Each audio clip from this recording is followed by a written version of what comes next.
차트만 보고 투자를 하는 사람들도 절대 그럴 리가 없을 거라 이렇게 이야기를 한 사람들도 많았습니다. 근데 결국에 어떻게 됐어요, 여러분들? 네, 여러분 반갑습니다. 트레이더 원입니다. 자, 어제 제가 말씀드렸을 때 이 90K 구간을 뚫지 못하고 저항받을 가능성이 좀 크다 이렇게 좀 말씀을 드렸었는데, 결국에는 뚫지 못하고 기존에 이 88K에서 이 84K 이 구간대까지 다시 내려왔습니다. 12월이 거의 끝나가고 크리스마스도 며칠 안 남았기 때문에 산타 랠리를 기대하시는 분들이 분명 계실 수 있어요. 하지만 시장은 좀 냉정하게 봐야 합니다. 기술적 반등을 주는 시기랑 맞물려서 글이 보여질 수도 있겠지만, 제가 어제 말씀드렸었던 것처럼 이번 주에 시장을 크게 흔들 수 있을 만한 옵션 만기가 있습니다. 옵션이 만기가 된다고 해서 무조건 시장이 빠지는 건 또 아닙니다. 만기가 되고 그 자금을 그대로 옵션 시장에 다시 넣게 되면은 다시 오를 수는 있겠죠. 하지만 그렇지 않을 경우도 우리는 생각을 해봐야 합니다. 자, 우선은 일본 금리가 올랐습니다. 그렇죠? 일본에서 돈을 빌리고 이 시장에 들어간 돈들이 만약에 있다라고 하면 그걸 이제 빼서 일본으로 이 자금을 다시 옮길 가능성이 있습니다. 일본이라는 나라가 약 30년 동안 거의 금리가 없었어요. 그래서 돈을 싸게 빌릴 수가 있었고, 그 빌린 돈을 투자를 해서 수익을 챙기는 NK 트레이딩이라는 게 가능했었습니다. 하지만 지금은 금리가 올랐기 때문에 앞으로도 계속 올릴 것이라는 가정하에 굳이 주식이나 코인 시장처럼 위험 자산을 고집하지 않아도 되는 상황이기 때문에 엔화에만 투자를 해도 안정적인 수익을 낼 수 있다. 이런 분위기가 지금 만들어졌어요. 1월에 FOMC 회의가 있을 예정이죠. 그때 금리를 한 번 더 인하할 수 있다는 기대가 시장에서는 그렇게 높지 않습니다. 지금 시장에서는 1월 달에 금리를 한 번 더 인하할 수 있다라는 그 예측치가 지금 17.7% 정도밖에 안 됩니다. 이런 상황에서 옵션 시장에 다시 자금이 들어갈까요? 안 들어갈 가능성이 좀 있다라는 거죠. 빠질 가능성도 우리는 어느 정도 예비를 해야 된다고 봅니다. 저뿐만이 아니라 해외 쪽에 있는 코인 시장 분석가들이랑 좀 대화를 나눠보면 좀 비슷한 의견들이 굉장히 많아요. 이번 주는 이런 부분 때문에 휩소라든지 페이크 움직임을 조심해야 될 필요는 좀 있다. 근데 이 시장 경험이 많이 없으신 분들 같은 경우에는 휩소가 뭔지 잘 모르실 수도 있을 거라는 생각이 들어요. 이제 휩이라고 하는 거는 이제 채찍을 뜻하는 거예요. 채찍질을 하면은 이제 휙휙 소리가 나잖아요. 그쵸? 이쪽으로 채찍질을 휙 치고 이쪽으로 채찍질을 휙 칠 수도 있다란 말이에요.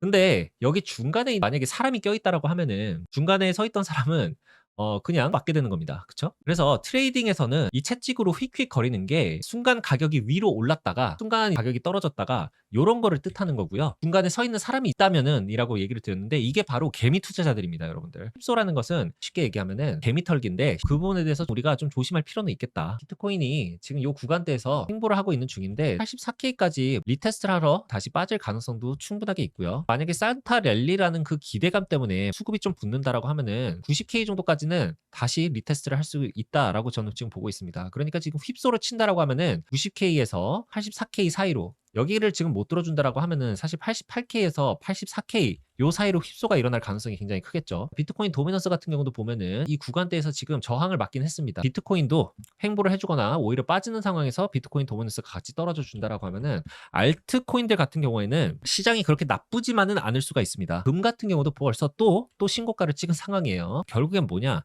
안전 자산 쪽으로 지금 아직까지는 돈이 많이 쏠리고 있다는 소리입니다. 달러는 지금 조금씩 떨어지고 있고요. 지금 미국 10년치 국채 같은 경우에도 살짝 빠지는 모습이긴 한데, 저항대를 만약에 뚫어준다라고 하면은 미국의 10년치 국채율 같은 경우도 더 오를 가능성이 좀 있습니다. 이렇게 되면은 코인 시장에는 그렇게 좋지 않아요. 코인 시장에 전반적으로 지금 RSI 지수 같은 경우는 어제 딱 50점 정도 됐었죠. 50점 정도에서 지금 살짝 또 다시 떨어진 상황입니다. 롱이랑 숏, 그 매물대를 기준으로 보면은 숏 매물대들이 전반적으로 지금 굉장히 많이 늘어나고 있는 상황이에요. 지금처럼 휩소 같은 게 이루어지면서 위든 아래든 흔들면서 이 매물대들을 다 휩쓸어 버린다라고 한다면은 단기적으로는 살짝씩 오르면서 이 지금 매물대들을 다 정리를 할 수도 있을 거예요. 만약에 그렇게 된다라고 하면은 90K 라인 여기보다 살짝 위로 올라왔다가 또 윗꼬리 달고 다시 빠질 가능성도 있습니다. 금요일 날 있을 옵션 만기가 옵션 만기 중에서도 연말 옵션 만기이기 때문에 이게 굉장히 의미가 큰 거예요. 연말 같은 경우에는 크리스마스 때 끼고 새해도 끼잖아요, 여러분들. 그렇기 때문에 전반적으로 거래량이 좀 많이 떨어지는 시기인 것도 맞습니다. 근데 거래량이 그렇게 좀 많지 않은 상황에서 비트코인 1%, 시총의 1%가 흔들릴 수 있을 만한 만기가 있을 수 있다라고 하면은 시장에 크게 흔들흔들 거릴 수밖에 없어요. 최근 들어서 이런 이야기들 좀 많이 들어보셨을 거라고 생각을 해요. 비트코인은 4년의 사이클이라는 게 있다. 근데 이번 사이클은 실패를 하였다. 그래서 지금은 싹 다 팔아야 된다. 왜? 2026년도부터는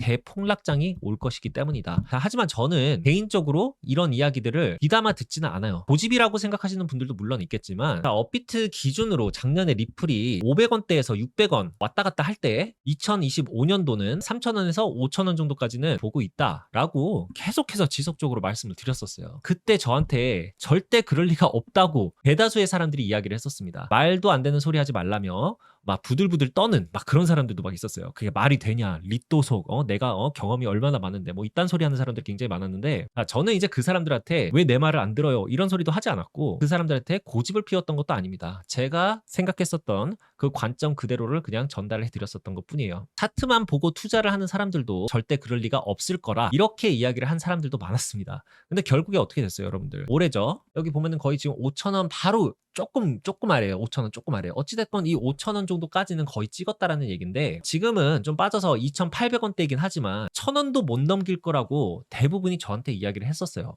자, 근데 이때 저는 왜 리플이 오를 거라고 나름 확신을 하고 있었을까요? 이게 굉장히 중요한 포인트예요. 막연하게 바랬는데 운이 좋게 오른 거라고 보시나요, 여러분들? 뭐 그렇게 생각하시는 분들도 있겠죠. 하지만 아닙니다, 여러분들. 저는 리플이라는 프로젝트를 굉장히 오랜 시간 동안 분석을 해왔습니다. 왜 소송이 걸렸는지, 그리고 왜 소송에서 리플이 이길 가능성이 높았는지, 이긴 후에는 리플의 계획이 뭐고, 이 부분에 대해서 어떻게 준비를 해왔는지, 리플 네트워크 내에서 거래량은 어떤지, 이런 것들을 저는 다 나름의 조사를 하면서 전망이 확실하게 있고 여기서 더 떨어지지는 않겠다라는 생각을 했었어요. 블록체인이라는 기술을 전 세계적으로 실사용이 될 날이 얼마 남지 않았다. 이런 것들에 대한 근거들은 쏟아져 나오고 있었어요. 그때 당시만 해도. 규제들이 하나하나 잡혀가게 된다라고 했을 때 코인 시장의 전체 시총이 얼마나 오르냐에 따라서 리플도 가격대가 어느 정도까지는 올라가겠다. 계산이 어느 정도 나왔었던 거예요. 그런 근거들을 가지고 말씀을 드렸었던 겁니다. 이런 게 차트만 본다라고 해서 알 수 있는 내용들일까요? 근데 대부분의 사람들은 차트만 보고 전망을 이야기를 하려고 해요. 차트만 보고 트레이딩을 하는 사람들은, 잘하는 사람들은 정말 잘합니다. 이 사람들이 실력 없는 사람들이 아니에요. 하지만 제가 여태까지 봐온 것들 중에서는 특징을 보자면은 코인 자체에 대해서는 잘 모릅니다. 사실 아무리 떠들어 봐야 대화 몇 마디 나눠보면 프로젝트 자체에 대해서는 지식 수준 자체가 바닥이라는 게 드러나요. 이 말씀을 왜 드리느냐, 아까 말씀드렸죠. 비트코인은 4년의 사이클이라는 게 있다. 지금은 시기적으로 봤을 때 이번 사이클은 실패를 했다. 대폭락장이 올 거다. 이 말씀에 대해서 저는 그렇게 생각하지 않는다. 이 말을 지금 드리려고 하는 거예요. 이 코인 시장을 정말 제대로 이해하는 사람이라고 하면 이런 이야기들이 지금 시점에서 나올 수가 없는 말이라고 저는 생각을 하거든요. 4년의 사이클이라는 것 자체는 여러분들 이론적인 겁니다. 이론적인 거. 그런 패턴을 처음에 보였을 수는 있어요. 하지만 비트코인이라는 게 평생 4년의 사이클을 반복한다는 건 좀 말이 안 되는 이야기입니다, 여러분들. 이건 조금만 생각해 보시면 알 수 있어요. 시장이라는 건요, 규모가 커지면 커질수록 움직임이 느려지는 그런 로그 구조로 움직입니다, 여러분들. 수학에서 말하는 로그 있죠. 개월수로 따지면 18개월 후가 고점이고 그 다음에는 80%씩 폭락을 한다. 이 공식대로만 강제로 끼워 맞춘다라고 해서 시장이 우리가 원하는 대로, 우리가 예상한 대로 그렇게 절대로 움직이지 않습니다. 사이클이라는 게 아예 없다라는 말씀을 드리는 게 아니에요, 여러분들. 지금도 사이클대로 움직임을 보여주고 있습니다. 이전에는 4년에 한 번씩 움직여줬다면 조금 성숙해진 시장 같은 경우에는 그 시간이 조금 늘어났다라고 보시면 돼요. 여러분들 LPPL 모델이라고 있어요. 이게 지금 LPPL 차트인데, 자, 이게 보통 주식이나 뭐 부동산 시장 이런 거 볼 때 좀 많이 활용을 해요. 시장은 시계처럼 움직이지 않는다. 사람 심리가 반복이 되면서 점점 느려지는 파동 형식으로 시장은 움직인다. 이 원리에서 나온 겁니다. 4년마다 사이클이 딱딱 맞춰서 움직인다. 항상 같은 패턴을 보이고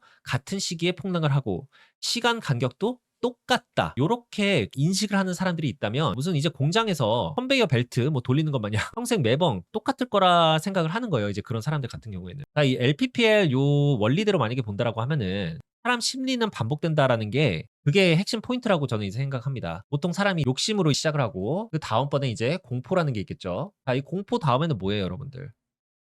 또다시 욕심으로 돌아오는 겁니다. 이게 바로 사이클인 거예요. 지금의 사이클이 끝난 것이 아니고요, 여러분들. 그만큼 비트코인과 코인 시장이 성장을 했기 때문에 사이클의 시간이 좀 늘어난 것이라고 보는 게 저는 맞다고 봅니다. 차트만 보고 코인 시장을 안다고 착각에 빠져 있는 사람들 같은 경우에는 관광기 이후에 다음 해 12월에는 무조건 사이클이 끝난다라고 볼 수 있습니다. 그리고 2026년도부터 폭락한다고 보겠죠. 여태까지 그래 왔으니까요. 2026년도가 이제 얼마 남았죠, 여러분들? 일주일 정도밖에 안 남았습니다. 한 8일, 9일 정도밖에 안 남았죠. 그렇기 때문에 2026년도가 되면은 시장이 폭락장이 올 거기 때문에 88K 구간에서 무조건 던져야 된다. 그게 살 길이다. 요렇게 얘기를 하는 사람들이 간혹 가다가 있더라고요. 자, 근데 우리가 사용하는 그 인터넷과 금융시장을 블록체인 기술을 활용한 새로운 시장이 열린다. 코인 시장 자체에 대한 전망, 이 부분에 대해서는 우리가 좀 다시 생각해 볼 수가 있을 거라고 생각을 해요. 시장이 점점 커져가는 걸 이야기를 하는 겁니다. 제가 여태까지 말씀드린 이 내용들이 검증이 되는 그런 차트가 또 있어요. 바로 이 MVRV 차트입니다. LPPR 같은 경우에는 시장을 큰 그림으로 보여주는 거라고 하면은 이 MVRV 같은 경우에는 지금 현재 어느 위치에 있는지를 보여주는 거와 같은 거예요. 코인 사이클이 만약에 끝났다라고 하면은 빨간 레드존 에리아 있죠. 여기까지 일단 올라와야지 요때부터 하락장이 시작이 돼요. 이게 2013년도 불장 때도 똑같았고 2017년 때 불장 때도 똑같았고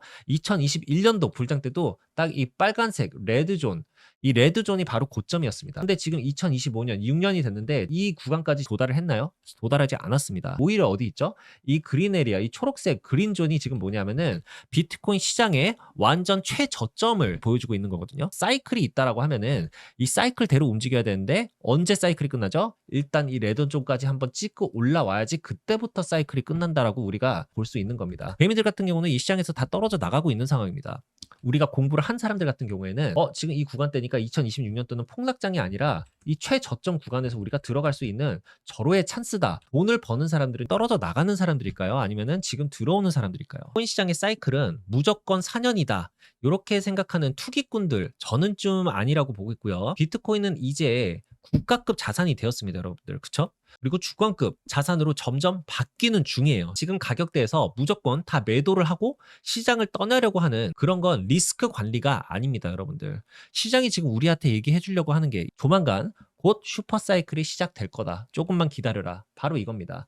여기서 떠나는 사람들은 바로 이런 사람들이 될 거예요. 요 작은 벽 하나, 요 종이 한 장 차이, 요거 하나 남겨두고 지금 떠나는 겁니다. 네 생각이지 이렇게 생각하는 분들도 분명 계실 수도 있습니다. 판단은 여러분들의 것이니까 제가 말씀드린 내용도 생각을 한번 해보시면 좀 좋을 것 같아요.